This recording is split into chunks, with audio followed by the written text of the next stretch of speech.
Yo mga bulala, for today's video, share lang namin sa inyo na kumakain din kami ng aming lechon pabo. Deserve din namin kumain nung lechon pabo namin mula sa pagpapalaki at saka lahat na. Deserve namin to. At totoo, natatakam din kami sa aming nilulutong lechon pabo. Hirap naman kung paamoy-amoy lang kami, di man lang kami So ito, share namin sa inyo.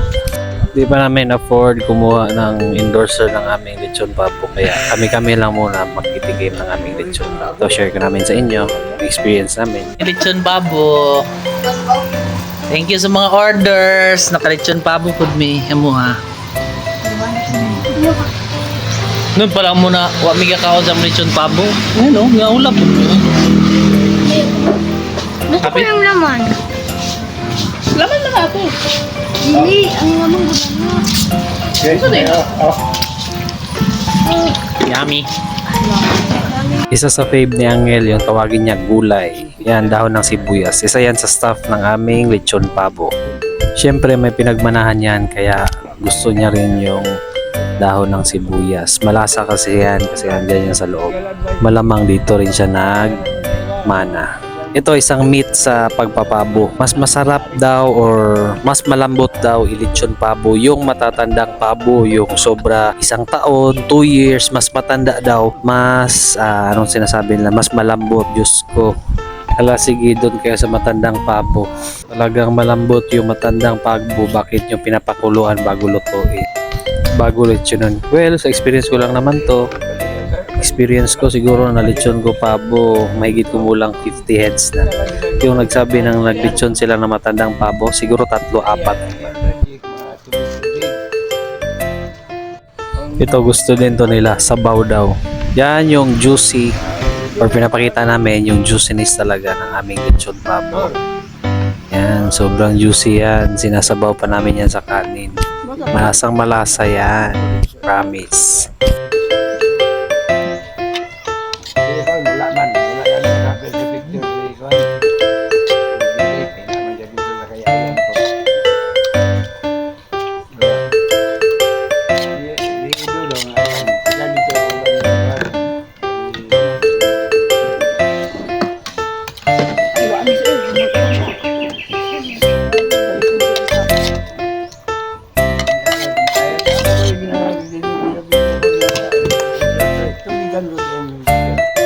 Ito pa, isa sa mga stuffings ng aming lechon pabo, yung gulay na carrots. Yan.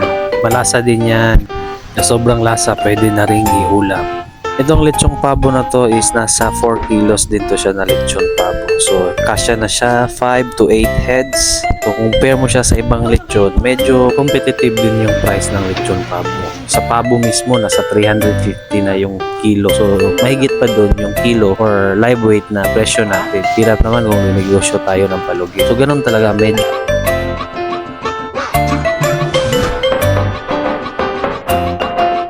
So, ito na, papakin ko na yung chunk ng aming carrots. So, chunk yung carrots namin, hindi siya yung ginamitan ng blender na mince.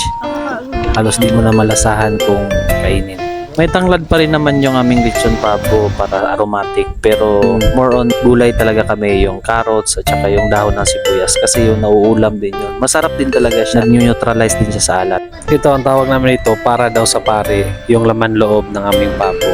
Atay at saka yung batikulon, gizzard, balon-balunan ba. Hindi ko alam kung ano sa Tagalog, sa gizzard. Ang pagkain ng laman loob ay medyo risky, especially yung sa nagkakaedad na, kasi mataas to sa uric acid na nagkukos ng joint pain. So since medyo bata pa tayo, so pwede pa natin ma-enjoy yung laman loob. Kaya siya tinawag na para sa pare kasi pinag-aagawan yung gizzard at saka yung atay. So special daw yan. So malasa yung gizzard, chewy lang siya konti, pero kaya naman siyang kainin. Kaya may tinatawag gahi kag batikulon. Yan, matigas talaga yan. Crunchy, chewy. So that's it. Thank you. Salamat. Please follow, subscribe, and share. Salamat po. Salamat.